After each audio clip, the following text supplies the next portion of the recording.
Day my husband sold the business we built together and wired every dollar to a private account in his name only. I found out the same way I found out about everything else in the last 2 years of our marriage, by accident. I had gone looking for the car insurance renewal in his filing cabinet. We kept one cabinet in the home office, olive green, dented on the bottom left corner from when we moved it up from the basement back in 2003. I knew every drawer. I'd been filing things in it for 31 years. The folder I found wasn't labeled insurance. It was labeled Hargrove Capital Final Disbursement. Inside was a wire transfer confirmation. The date was 11 days earlier. The amount was $2,340,000. My name was not on it. I stood in that office for a long time. I remember the hum of the refrigerator down the hall. I remember looking at the framed photo on the desk, the one from our anniversary trip to Savannah in 2009, both of us laughing at something I can't even remember now, and thinking, how long have you been planning this? Let me back up. My name is Darlene. I'm 63 years old. I live in Charlotte, North Carolina. For 31 years, I was married to a man named Frank. We met when I was 29 and he was 32, both of us working at the same accounting firm on the East Side. He was funny back then, charming in that quiet way where you don't realize it's happening until you're already in love. We got married in 1994 at a small church in Concord with 42 guests and a cake my mother made herself. We were never rich, but we were steady. That was what I valued. Frank had a stable job. I had a stable job. We bought a house in a good school district, raised 2 kids, and somewhere in the middle of all that, Frank had a dream. He wanted to start his own bookkeeping and payroll firm.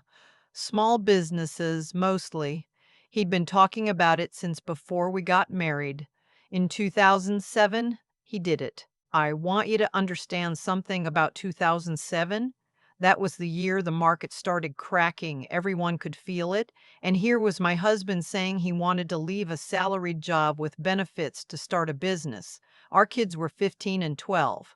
Our mortgage had 12 years left on it. I could have said no.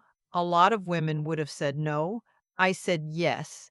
And then I did more than say yes.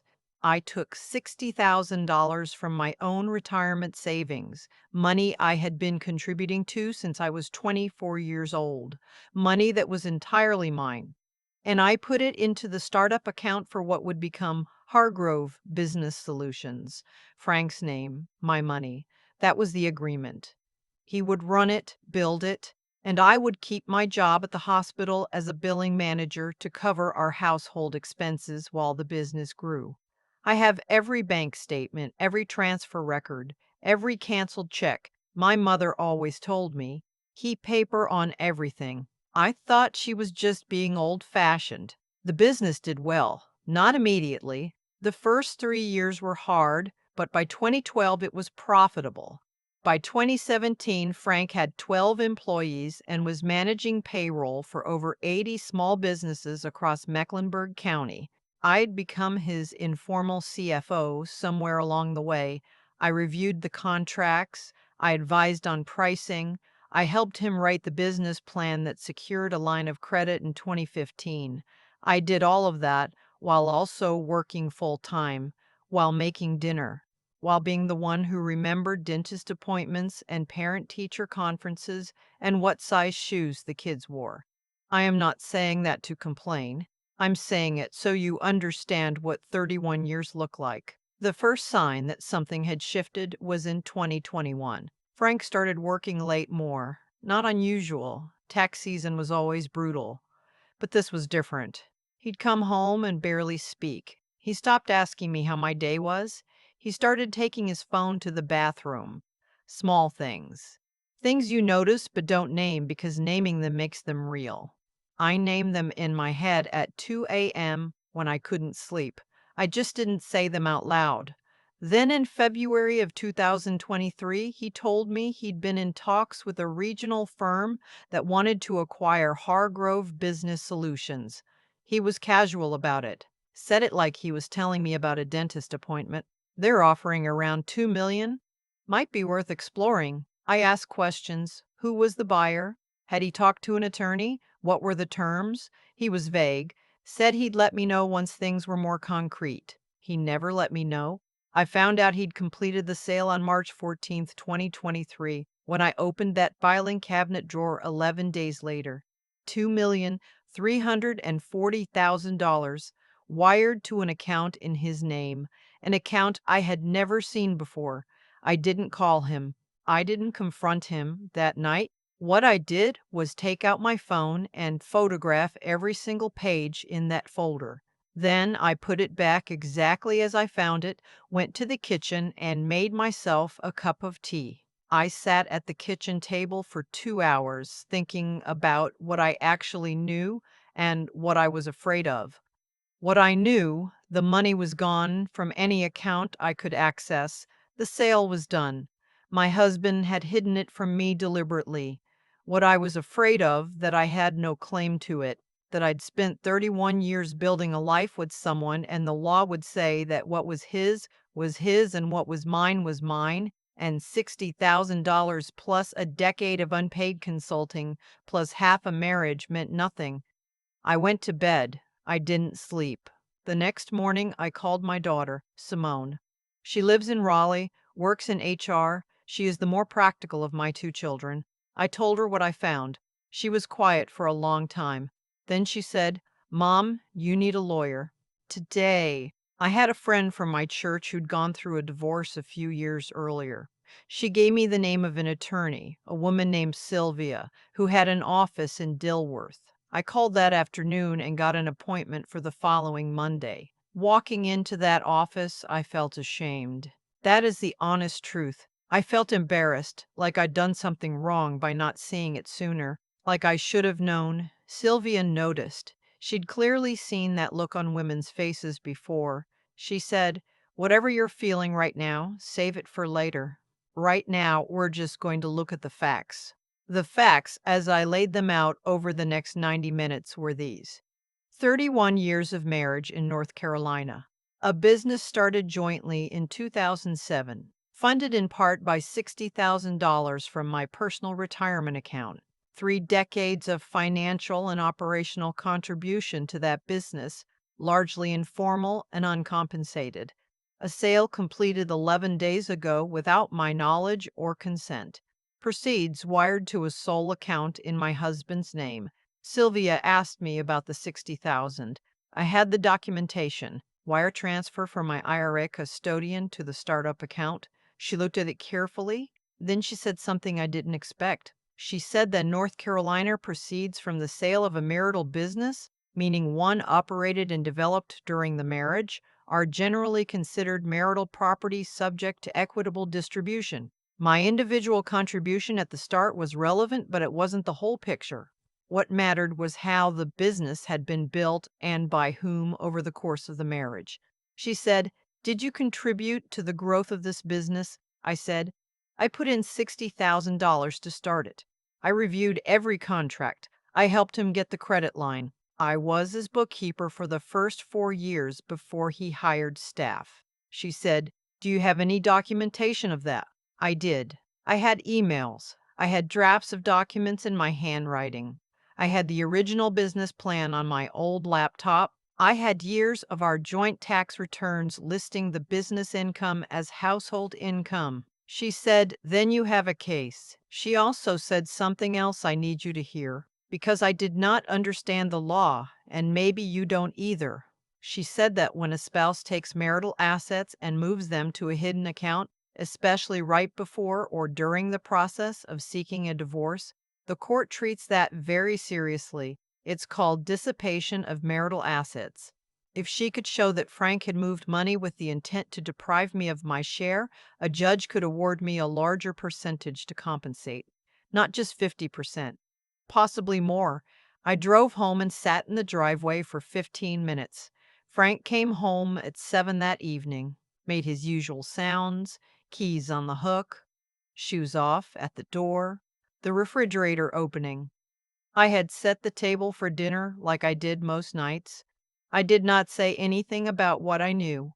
I did that for 3 more weeks. 3 weeks of normal dinners and normal Sundays, and Frank thinking everything was fine. It was the hardest thing I've ever done. But Sylvia had told me not to confront him until she was ready. She needed time to file some things, to get certain records subpoenaed before he could move them or delete them. During those 3 weeks, I moved quietly. I opened my own checking account at a separate bank. I redirected my direct deposit. I made a list of every asset I knew about: savings accounts, the house, the 2 cars, his 401k, my 401k, the value of the business presale. I called my health insurance provider to understand my options if I lost coverage through Frank. I told no one except Simone and my sister Brenda, who lives in Atlanta. 4 weeks after I found that folder, Sylvia filed the divorce petition. Frank's reaction told me everything I needed to know about how this had been planned. He was not shocked. He was not devastated. He was annoyed. Like I was a problem he'd expected to deal with, and was irritated that I'd gotten ahead of the schedule. He moved out within the week. Not into a hotel, into an apartment that, it turned out, he had already signed a lease on 2 months earlier. Before the sale, before I found the folder, before any of this was visible to me. The lease was dated January 2023. The business sale closed March 14th. The sequence of that told a story. Through his attorney, he offered me the house and a one-time payment of $200,000. Keep in mind, the total sale was $2.3 million. He was offering me a house we still owed $90,000 on, and less than 9 cents on the dollar of the business proceeds. Sylvia sent a counteroffer. His attorney called hers and said Frank would not negotiate further, that this was his final offer. Sylvia said, "Good. Then we'll see him in court." What followed was 8 months I don't want to revisit in full. There were depositions. There were forensic accountants. Frank's attorney was aggressive and unpleasant. There were days I drove home from Sylvia's office and sat in my car in my driveway and cried until I couldn't breathe. What I want to tell you is what came out of it. The forensic accountant found that Frank had not only moved the sale proceeds to the hidden account, but had also transferred $48,000 from our joint savings over the prior 18 months. Small amounts, irregular enough to avoid triggering alerts, but consistent and deliberate. Sylvia presented this to the court as a clear pattern of dissipation. My contribution to the business, the 60,000 plus the years of documented work, was entered into evidence. Emails where I had negotiated with vendors, drafts of the 2015 credit application in my handwriting, 5 years of tax returns showing joint household income from the business. The judge in our case was a woman in her late 50s. I noticed she looked at those tax returns for a long time. The final settlement was this: I received 55% of the net proceeds from the business sale, $1,287,000. I kept the house outright with the mortgage balance offset by other marital assets. I kept my own retirement accounts. Frank kept his. He also received a formal finding of dissipation of marital assets on his court record, which his attorney had tried very hard to prevent. The total I walked away with, between the settlement, the house equity, and my own retirement savings, was just over $1.4 million.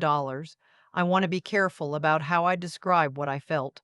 I've seen people say I felt like I won about situations like this, and I understand what they mean, but it doesn't quite fit. I didn't feel like I'd won something. I felt like something that had been taken from me had been given back. That is not the same feeling. The morning the settlement was signed, I drove to my favorite breakfast place, a diner on South Boulevard I've been going to for 20 years, and I ordered the French toast, and I sat alone at a table by the window, and I ate the whole thing. My son, who had been angry all year at his father, at the situation, at how long everything took, called me that afternoon. He asked how I was. I said I was okay. He said, "Mom, really?" And I said, "I'm really okay. I promise." It's been 14 months now. I have paid off the house. I have redecorated the living room in a way that Frank always said was too much. Lots of color, a gallery wall of family photos and things that make me happy. My sister Brenda came to visit last spring and we stayed up until midnight talking the way we did when we were young. And I thought, I haven't done this in years, just talked freely like this. I didn't realize how small my world had gotten. I still work, not because I have to. My financial advisor has been very clear that I don't, but because my work matters to me. I've been in healthcare billing for 26 years and I'm good at it, and it gives me structure, and I'm not ready to let go of that. What I want to say to anyone watching this who is somewhere in the middle of what I just described, the part where you found the folder or you've started to suspect and you're sitting at the kitchen table at 2 in the morning thinking you have no options, you have more than you think. Document everything, keep paper on everything. My mother told me that 40 years ago, and it saved me. Every email, every check, every record of every contribution you made, financial or otherwise. Keep it somewhere he can't access. Do not confront him before you have talked to an attorney. I know it feels wrong to wait. It is one of the hardest things I have ever done, but those 3 weeks gave Sylvia what she needed to build the case. If I had confronted Frank that first night, he would have had time to move more money, destroy records, and reset the situation to his advantage. And this, you're not stupid for not seeing it sooner. Betrayal by someone you loved and trusted for decades does not mean you were naive. It means you gave your trust to someone who didn't deserve it. That is their failing, not yours. The house is quiet now on weekend mornings. I make coffee and I sit in the living room with all my colors and my gallery wall and I read or I call Brenda or I just sit. The oak tree in the backyard has gotten enormous. I had forgotten about it somehow. 31 years in this house and I had stopped seeing the tree. I see it now. I've had a lot of time to think about why things ended the way they did, not just the legal outcome, the whole shape of it. Why Frank thought he could do what he did, why I almost let him. And the honest answer I keep coming back to is this: people do what they believe they can get away with. That's not a cynical thing to say, it's just true. Frank didn't hide that money because he was clever. He hid it because he'd watched me be accommodating for 31 years and he decided that was permanent. He mistook my patience for passivity. He mistook my loyalty for blindness. He made his plans based on a version of me that no longer existed, or maybe had never existed the way he imagined. That is what I mean when I say the outcome wasn't luck. It wasn't. Every piece of paper I had saved, every email I hadn't deleted, every transfer record I'd filed away, that was 30 years of quiet diligence. My mother called it keeping paper on everything. I call it knowing that your own memory of what you contributed is not enough. The world needs documentation. The courtroom needs documentation. You can be the most devoted partner in the history of marriage, and it will not matter to a judge unless you can prove it. I didn't know I was building a legal case for 30 years. I thought I was just being organized. But that's the thing about living with integrity. You don't know which of your habits will save you until you need saving. What Frank did had consequences because actions have consequences, not because the universe is watching and keeping score in some mystical ledger, just because decisions leave traces. Hiding $48,000 in small transfers over 18 months leaves a trace.